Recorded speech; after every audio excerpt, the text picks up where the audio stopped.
Hello folks, we are coming to the part 2 video of this exercise 16.2 and we'll continue with the problems in the exercise. It's just like what we did in the question number 1 and question number 2. Problems are just of that nature. They list certain things and they give us a certain thing prescription, and then they ask us to list it, and on the basis of that listing they're asking us some questions. So let's go across this question number 3. It says that you are rolling a pair of dice.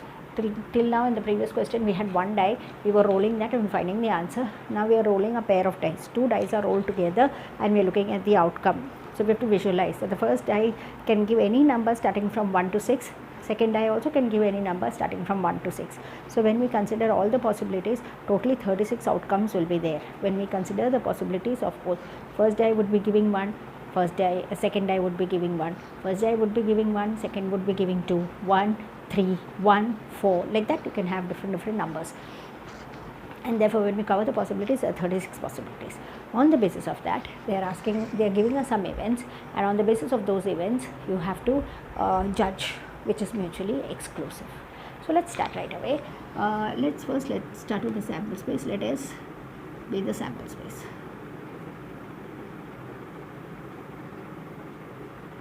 What all do we have in S? Like as I told, there could be 1 in the first die, 1 in the second, 1 in the first, 2 in the second, 1 in the first, 4 in the 3 in the second, and like that. You can have different combinations.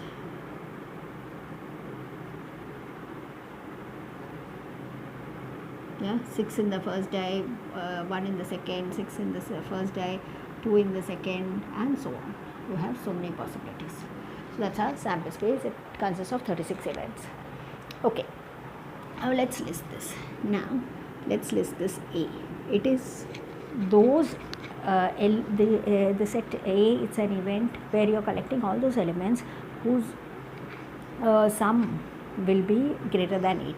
So you can take like elements over here, 1, 6. If you add it up, 1 plus 6, 7. Sum is not greater than 8, so you cannot take it. Now you look over here, 2, 2, 2, 3, you can take 2, 6. The sum is 8 and not greater than 8, so you cannot include that. Then you can start with 3. Suppose if you have an element like 3, 5, it's exactly 3, 6, suppose if you take. Then 3, 6 will definitely have, when you take the sum, it is 9, and therefore you can have it in A. So same way you take 4. 4 is just 8. So that will not do. You can take 4, 5. And 4, 6, both they are sums. This is 9 and this is 10, so that can belong here. Then you take the 5, 1, 5, 4 will be okay, 5, 5 will be okay. Look at the sum always. 5, 6 will be okay. Then you take 6, 3 should be okay. Then 6, 4 should be okay. 6, 5 should be okay, and 6, 6. So many elements are there in this set A or event A. Now look at the event B. In event B, what will be there? 2 on either die. In any of the die, you should have 2. Okay, that's all. So that's quite easy. You can have 2, 1. You can have 2, 2. You can have 2, 3. You can have 2, 4. You can have 2, 5. You can have 2, 6. You can also have 1, 2. You can have 2, 2, 11, 3, 2, 4, 2, 5, 2, and 6, 2. That means 2 should be there anywhere, in the first die or in the second die. Then C is the sum is at least 7 and a multiple of 3. There are 2 conditions to satisfy. Sum should be minimum 7 and it should be a multiple of 3. Now if the sum has to be 7 and a multiple of 3, if the sum has to be a multiple of 3, it can be either 3 or it can be 6 or it can be 9. But the sum they said should be minimum 7. So you have to find out only those elements whose sum is 9. That's all.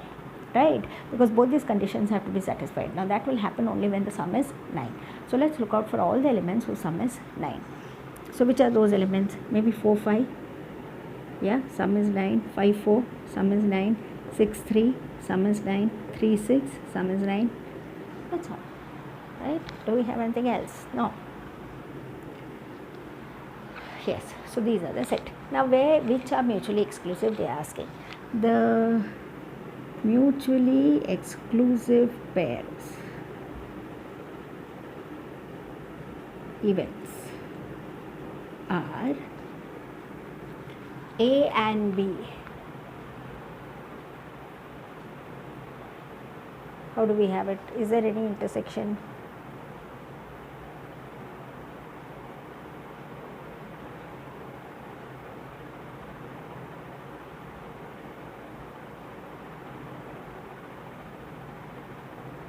Yes, A and B are mutually, there is absolutely no intersection. A comma B, they are mutually exclusive. Then A and C, just check. No, 4, 5 directly we are saying. So A and C is not mutually exclusive. Then check B and C.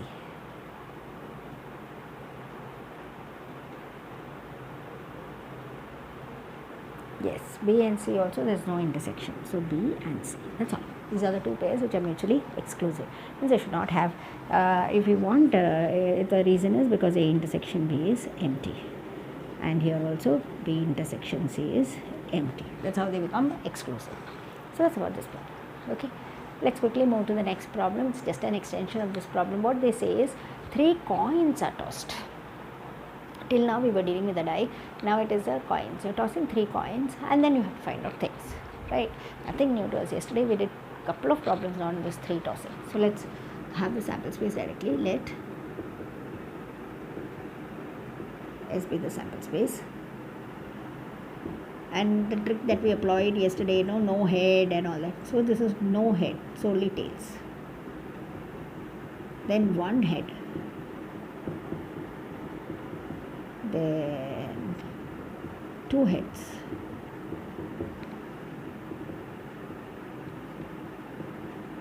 And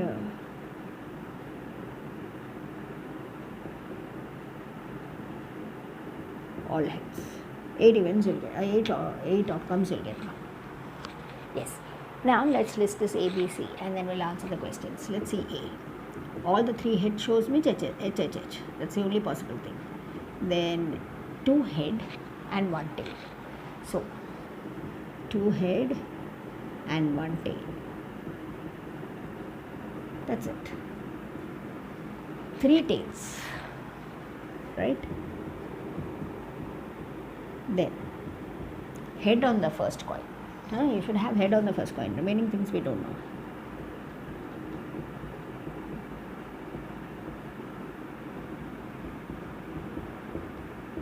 That's it. Head on the first coin. We only know that the head should be there. And then here what happens we don't know. So we have covered it up like that. Actually you can pick it up from your sample space itself. Right? So that's about A, B, C and D. Now let's answer the questions. They are asking us to give examples of this. So for the first, mutually exclusive events. First one, A and C directly it is hitting my eyes. A comma C. Then B and C also. Yeah, B and C also. So A and B you could have said. Why I was wait I am not doing it properly. A and B first, then A and C, and A and D no.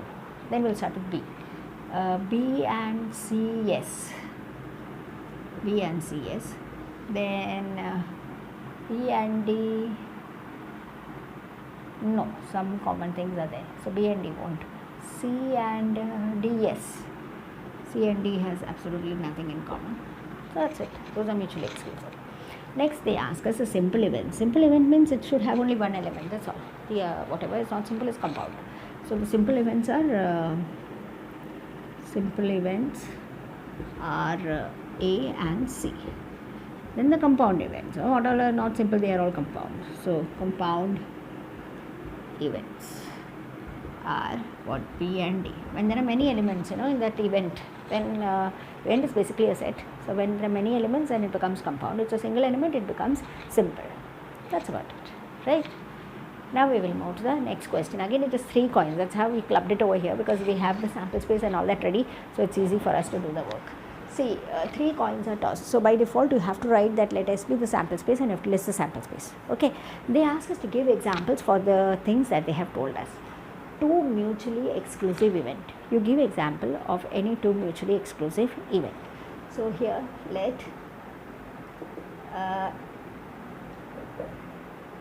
A be the event that 3 heads show. and B be the event that three-tailed show. There will be nothing common. Why? Because A will be HHH and B will be TTT. You will have nothing common. That's empty set. Same way, you have three events that are mutually exclusive and exhaustive. It has to be exclusive also, exhaustive also. Okay, let's define it. Let A be that three-head show. Then B be that three-tail show. And C be that one head and two head show. Okay, three-head show means we could write the event would be like this. Right. Three-tail show means TTT. Then here, one head and two head show. One head means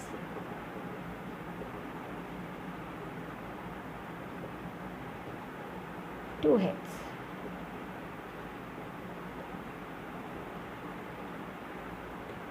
Right, one head and two head show. So what will happen when you see therefore A intersection B intersection C, they exclusive, nothing common, and A union but is a sample space. Right, so that is why it is exclusive and exhaustive. When you take the intersection, nothing is common, but when you take the union, you get the universal set of the sample space. So that's how it is. Now, next question is two events that are not mutually exclusive. You take two events which are not mutually exclusive. It can get many actually. So let's have, actually you can get a thing from here itself. See, this and this, there are certain things common, HHT. So maybe you can copy it up from there. Let B, two heads.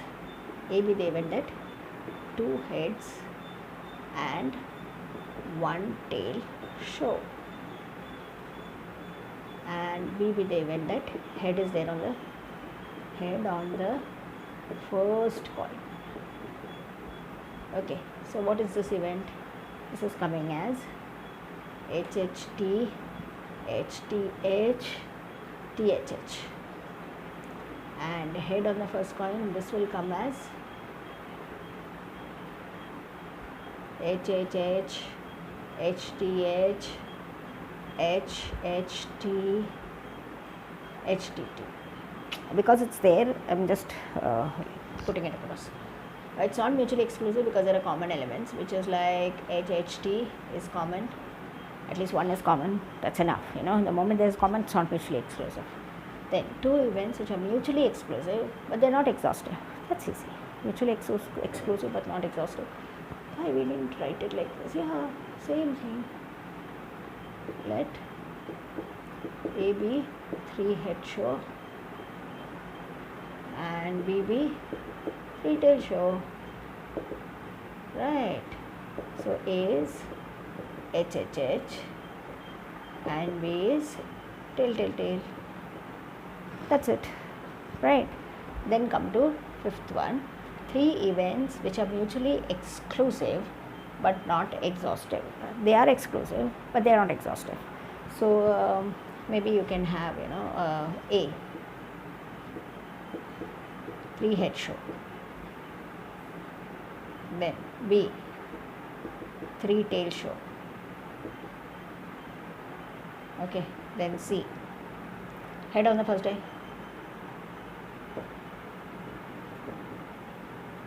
Right. So head on the first coin. So see, that is HHH. Then this is tail. Head on the first coin, head, tail, tail, head, tail, head. What is left? Head. So when we see 1, 2, 3, 4, 5, 6, so two more events which is not there, so that has to be listed. So that's about this, and this is your question number 5. We finish this. In the new video, we come with the question number 6. So that's how it is. Thank you.